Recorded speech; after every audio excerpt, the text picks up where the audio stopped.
Hey kids, it's Dr. Rones here with your lesson for Objective 35.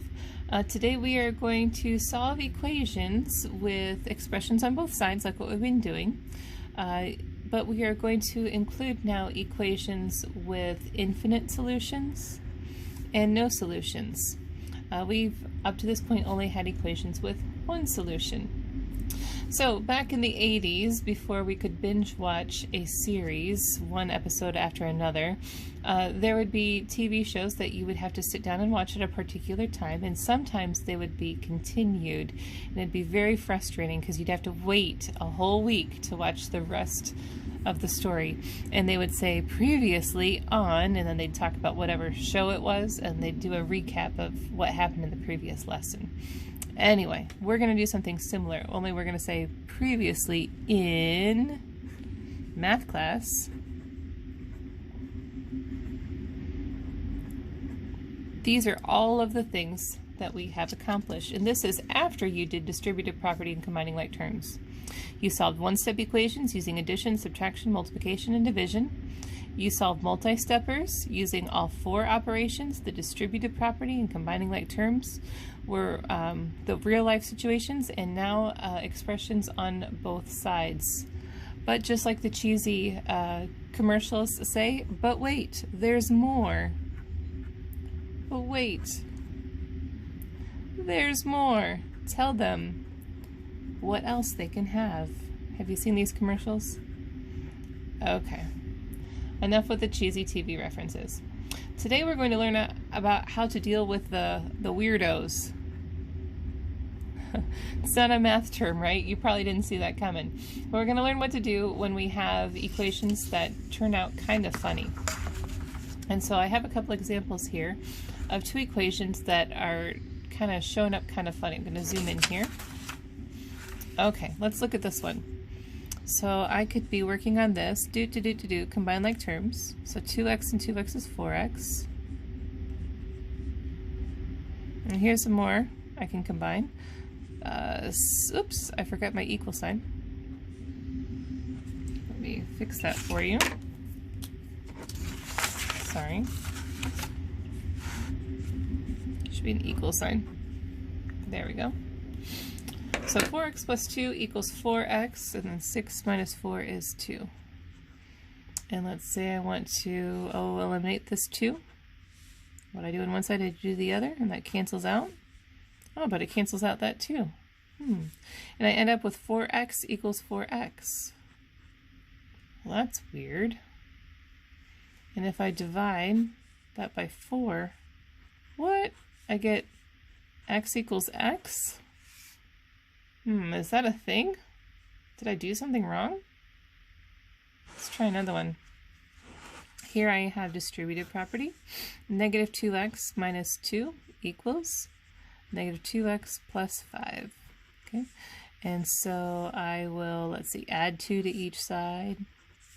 So I get negative 2x is negative 2x and 7. Let's say I add my 2x. These cancel out, but so do these. I have nothing on that side of the equation. I'll just show nothing with a 0. Is 0 the same as 7? No, did I do something wrong?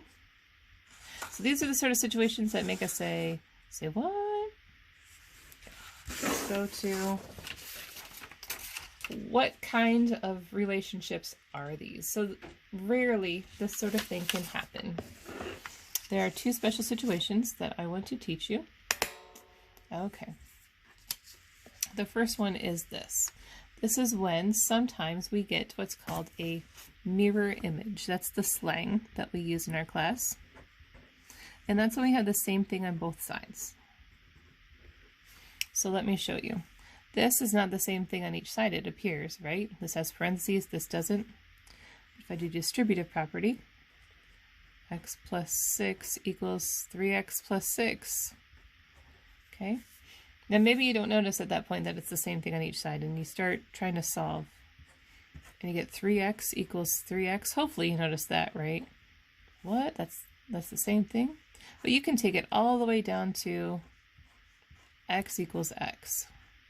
And what that means is that any number can be substituted in for the variable and it'll balance out because it's the same x on each side. So let's say I sub in 8 for this x. Well, it has to be 8 for that x, and 80 is equal to 8. 10 and 10. You could even put in things like infinity.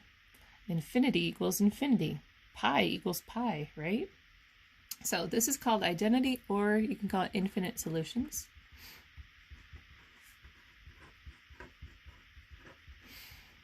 And if it is just too much of a struggle to write all of that, you can just do the shorthand, the infinity sign. Some people call it the sideways 8, and that works too. Some people struggle to make the infinity sign, so they have to turn their page and write a number 8. That's totally fine. Okay, so that's the first one. The second one, in the slang, we call it a broken equation. This is a situation where there is nothing that will satisfy that equation. And I'll show you what that looks like. So let's say I don't know, solving here, take out the x's, but they both cancel out. I have 2 is 4. Is 2 the same thing as 4? Absolutely not, right? 2 is not equal to 4. Now if you look at it here from the very start, x plus 2 and x plus 4 are not equal. If I put in any number in here and I add 2 on one part and 4 on the other, I'm not adding the same value to both, so they're not the same. So no number can be substituted for the variable and have the equation balance out. So this is called no solution. And if you'd like the shorthand so you don't have to write all that out, it's really not that much, but you could do n/s. Okay, so at the bottom here, I have 3 equations. One is a regular equation, one is an infinite solution, and one is a no solution. Could you please press pause and see if you can work these out as far as you can to determine which one is a 1 solution, which is an infinite solution, and which is a no solution. Please actually pause it and try that. Don't just wait for the old lady to give you the answers. Okay, hopefully you're back and you have done that. So here I have distributive property, so I'll end up with 24 minus 6x, and bring down the other side. Now here you may notice that you have the same thing on both sides, or maybe not. Maybe you keep going. So we get negative 6x is negative 6x. It's the same thing on each side. Now if you see that the same thing is on both sides, or that it's a mirror image at any point before you get all the way to the end, you don't have to do all of that work. If you see all the way up here that it's the same on both sides, you can just say that it's an infinite solution then. But if you need to show all that work, go for it. Here's some distributive property. 12 and 12x is 12x and 10.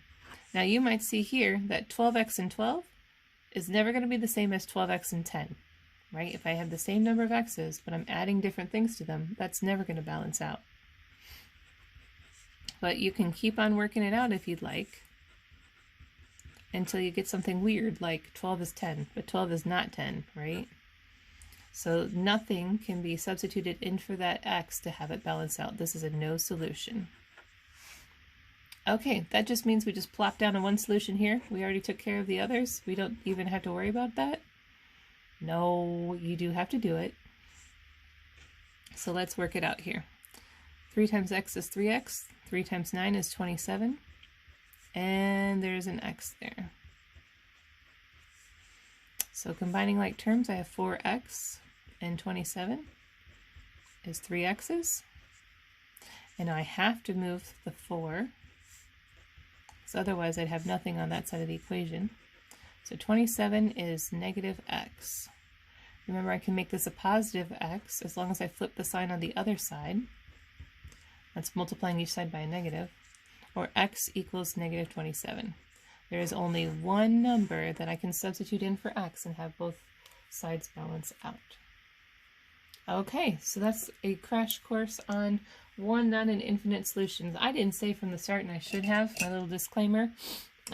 This is a lesson that works for us and for our classroom and for kids who are absent and can't be in person to learn these things. A different teacher might do it differently, and that's totally okay. These are just the highlights to get you going at home. Now, if you are completely lost, confused, and needing help, please do not hesitate to email me. I'm always happy to help. You're never a bother to me, okay? This should be a 2. All right. All right, thank you guys, and we will see you back in class. Bye.